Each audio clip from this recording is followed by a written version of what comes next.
Hey guys, welcome to my channel.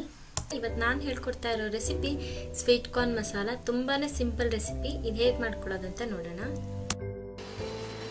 ಮೊದಲು ಒಂದು ಪಾತ್ರೆಯಲ್ಲಿ 2 ಲೋಟದಷ್ಟು ನೀರು ಕಾಯಕ್ಕಿಟ್ಟು ನೀರು ಕುದಿ ಬಂದ್ಮೇಲೆ ಇದಕ್ಕೆ ನಾನು ಒಂದು ಸಣ್ಣ ಬೌಲ್ ಅಷ್ಟು ಸ್ವೀಟ್ ಕಾರ್ನ್ ಹಾಕೋತಾ ಇದ್ದೀನಿ.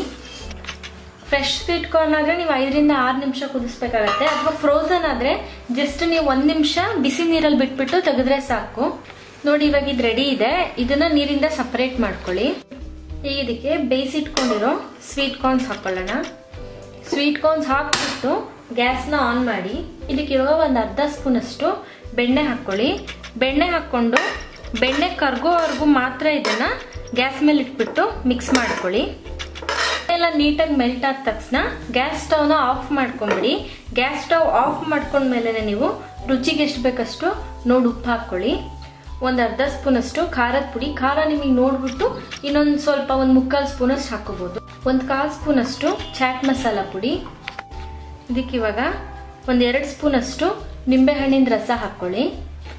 ಈಗ ಇದಿಷ್ಟನ್ನು ಚೆನ್ನಾಗಿ ಮಿಕ್ಸ್ ಮಾಡ್ಕೊಳ್ಳಿ. ಬೆಣ್ಣೆ ಕರಗಿದ ತಕ್ಷಣ ಗ್ಯಾಸ್ ಸ್ಟವ್ನ ಆಫ್ ಮಾಡ್ಕೊಳ್ಳೋದು ಮರಿಬೇಡಿ. ಗ್ಯಾಸ್ ಸ್ಟವ್ ಆಫ್ ಮಾಡ್ಕೊಂಡೇನೆ ಉಪ್ಪು ಹಾಕೋಬೇಕು ನೀವು. ಕಾರ್ನ್ ಮಸಾಲಾ ಚಾಟ್ ನೋಡಿ ಇವಾಗ ರೆಡಿ ಇದೆ. ಇದನ್ನ ಆದಷ್ಟು ಬಿಸಿ ಬಿಸಿಯಾಗಿ ಸರ್ವ್ ಮಾಡಿ. ಕಾರ್ನ್ ಮಸಾಲಾ ಚಾಟ್ ನೋಡಿ ಇವಾಗ ರೆಡಿ ಇದೆ. ತುಂಬಾನೇ ಟೇಸ್ಟಿ ಆಗಿರುತ್ತೆ. ಮತ್ತೆ ಇದನ್ನ ಬಿಸಿ ಬಿಸಿಯಾಗಿ ಸರ್ವ್ ಮಾಡಿ. ಬಿಸಿ ಬಿಸಿಯಾಗಿ ಸರ್ವ್ ಮಾಡಿದ್ರೆ ತುಂಬಾ ಟೇಸ್ಟಿ ಆಗಿರುತ್ತೆ. ಸೊ ಇವತ್ತು ನಾನು ಮಾಡಿದ ರೆಸಿಪಿ ನಿಮ್ಗೆಲ್ಲ ಇಷ್ಟ ಆಗಿದೆ ಅಂತ ಅನ್ಕೊಂಡಿದ್ದೀನಿ. ಇಷ್ಟ ಆಗಿದ್ರೆ ನನ್ನ ಚಾನಲ್ಗೆ ಸಬ್ಸ್ಕ್ರೈಬ್ ಆಗಿ ಹಾಗೆ ಲೈಕ್ ಮತ್ತೆ ಕಮೆಂಟ್ ಮಾಡೋದನ್ನ ಮರಿಬೇಡಿ. Thank you.